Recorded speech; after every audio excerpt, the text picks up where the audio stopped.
Something's wrong with A. Why would you ask that? Well, usually you'd pull out your sword and swish! Vaporize them all in one go! You are unduly concerned. I'm simply conserving my energy. Although I have some understanding of the situation already, it could take an unexpected turn at any time. I must be prepared for anything.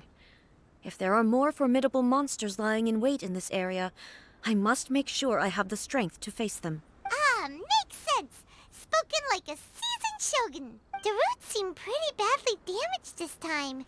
We definitely need to tell the Yashiro Commission about this. Hey, the same light is leaking out again!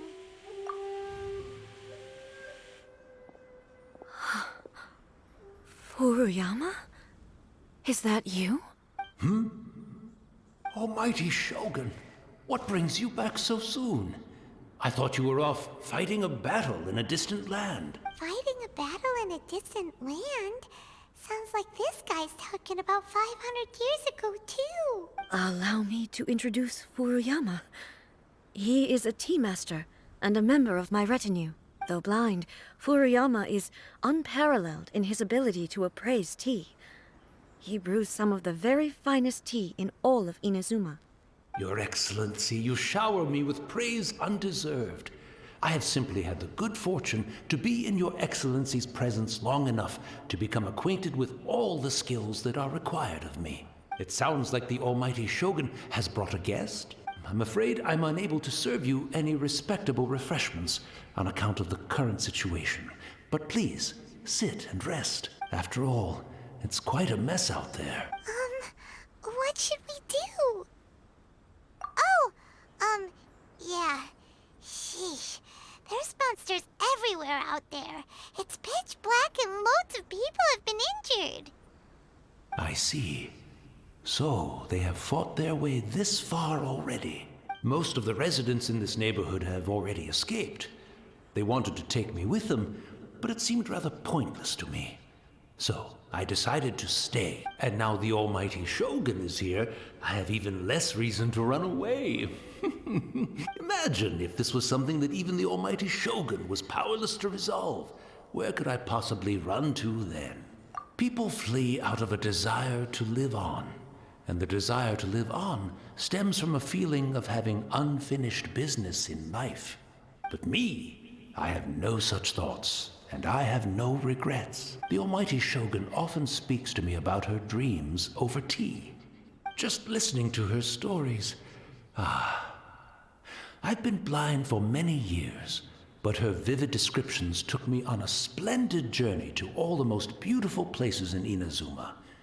Over time, I've come to understand her mindset. Quite the romantic at heart, a true dreamer.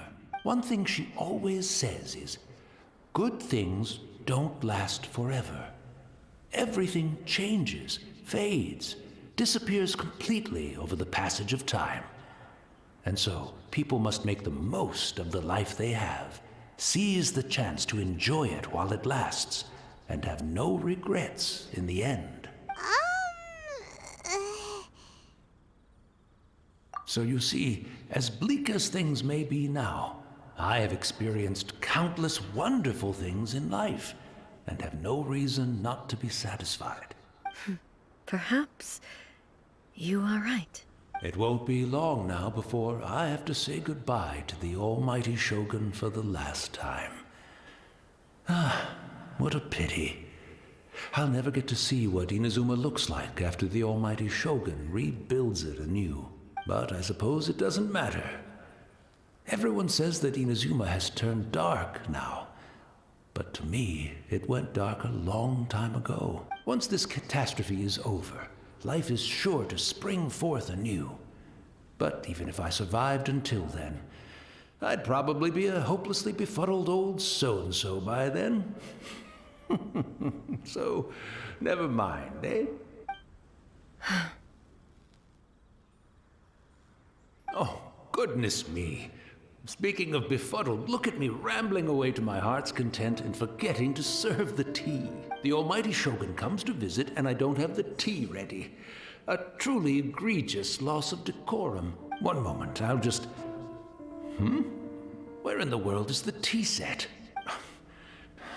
I hope the others didn't smash it to smithereens in their hasty departure. Can't see a tea set anywhere around here. Really? But it's always been right by my side. Goodness gracious, what a fool I'm making of myself. I couldn't possibly have my guests fetch it themselves. That would be most discourteous indeed. Don't worry about it. Take a rest. We'll be back right away. Almighty Shogun, you're not going too, are you? No, no, no. Your humble servant implores you, not with the war raging outside. This place is complicated. It's quite unlike the tea house in your memories. Leave it to us. But... well, okay. I never thought I'd see the day that I need the almighty Shogun to personally collect my tea set for me. I can't decide whether it's a final regret or a final stroke of good fortune. Where should we go to find a tea set? Having a cup of tea isn't exactly the most urgent thing to do right now, but at the same time, this lovely old man from 500 years ago has been through so much, and it makes Paimon so sad.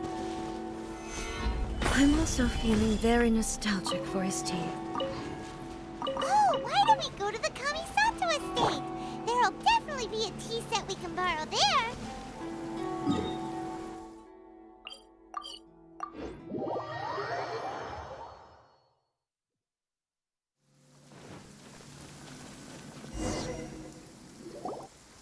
It's the Traveler.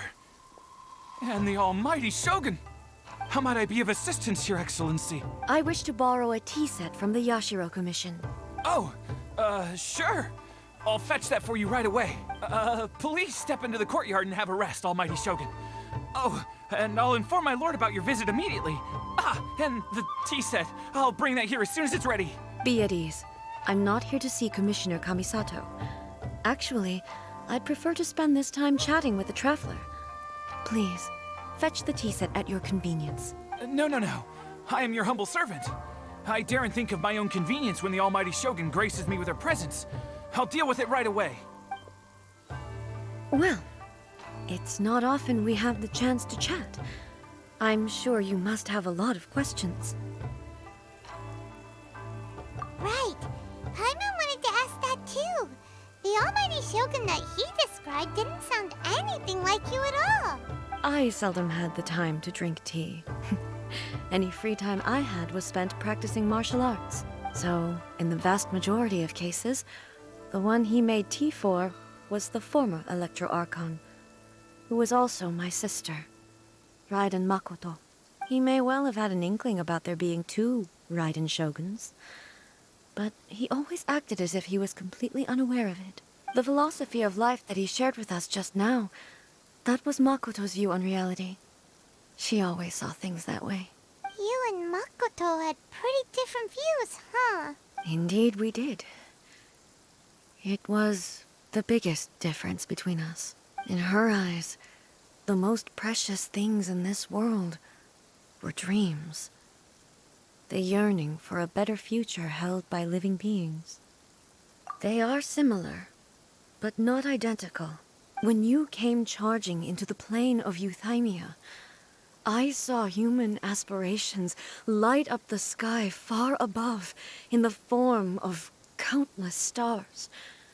This somewhat shook me. Now, it seems like she was right, while I took the wayward path. Wow.